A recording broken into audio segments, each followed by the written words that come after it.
Joining me now is NBC News correspondent Vaughn Hilliard outside the courthouse. The New York Times Pulitzer Prize-winning journalist Michael Schmidt, author of Donald Trump versus the United States, and former FBI general counsel and senior member of the Mueller probe, Andrew Weissmann. So, Vaughn, what's happening inside the court? Explain what penalties Trump might be facing, and the fact that he's spoken out already outside in the hallway is extraordinary because he's attacking the attorney general and the judge again, only, yards away from them. This repeats history for Donald Trump here, attacking not only the prosecutor bringing this lawsuit against him, but also the judge who is sitting there directly in front of him. For Donald Trump, he doesn't have to be here in court today, but he chose to attend the proceedings, the first day of his trial here in Lower Manhattan after staying the night in Trump Tower and motorcading down. Currently, the courtroom is in a 10-minute break. We believe that the defense has wrapped up its opening statement. They were allotted 2 hours. The amount of time that his lead attorney, Chris Kise, actually took was substantially less here. Potentially, we could even hear from our first witness today, the former accountant for Donald Trump himself, who had put together his tax returns in the past year. For Donald Trump, he is looking at a witness list to go before the judge in this lawsuit against him and his children and the Trump organization that includes the likes of Don Jr. and Eric, but also his former lawyer, Michael Cohen, whose own testimony in cooperation with the New York Attorney General's office, Letitia James, she has credited him for providing the testimony that allowed her to start this investigation more than 3.5 years ago in March of 2019. But we should also expect to hear from Allen Weisselberg, the longtime chief financial officer dating back to 1973, when he was first brought on board to work with Donald Trump's father, Fred Trump. For Donald Trump here, this is a moment in which he is looking at potentially not only the 10 entities that have already been determined by the judge in this case to be turned over to a receiver and be all but dissolved here, but he is also looking at potentially a $250 million financial penalty that could have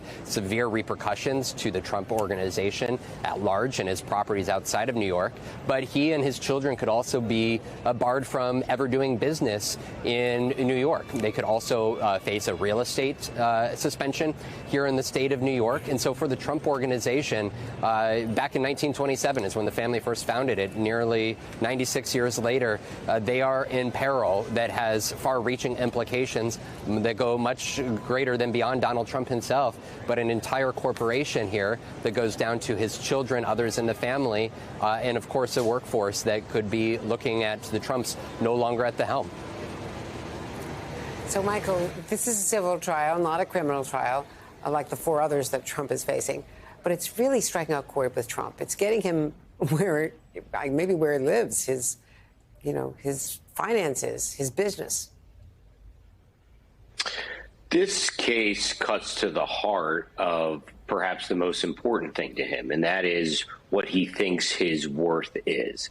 This is something that has come under question for many decades. It was the subject of a book that was written, about how much he actually had. Donald Trump sued the author of the book at the time, trying to refute that, to prove that he was worth more.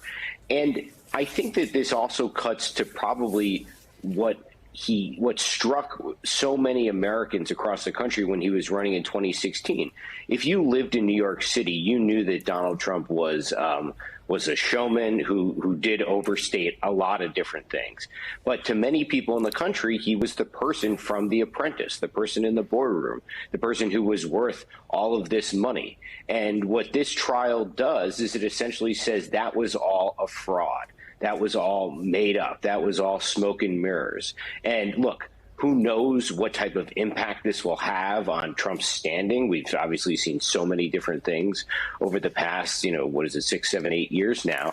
But this does cut to the heart of that notion of him as an extraordinary businessman. That is on trial here, and he is taking some big blows on it.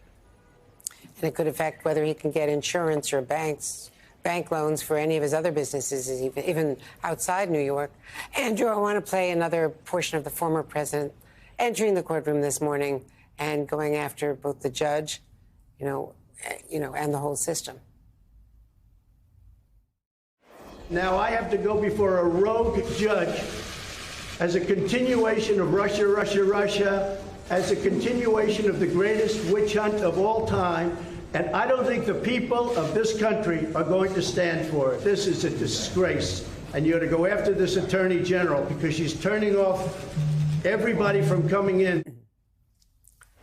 So he's gone after Letitia James repeatedly. Could these comments be interpreted as something far more serious? And then I want to ask you about something Merrick Garland said on 60 Minutes last night. Andrea, absolutely. I think that the former president, unfortunately, has a habit of using language like that has an unfortunate call and response effect. You just have to look at January 6th and, his comments there and the government's allegations with respect to the call and response effect that it had, and then a whole series of others, most recently involving General Milley, now saying that the Attorney General should be stopped. These are the kinds of things that are going to certainly be raised and addressed by the D.C. federal judge. She now has before her all of the papers. Both sides have put in all of their submissions with respect to restrictions that should be placed on or not placed on Donald Trump because he is out on bail on 4 criminal cases. And so this is exactly the kind of language that the government is very concerned about because they don't want to see any further violence.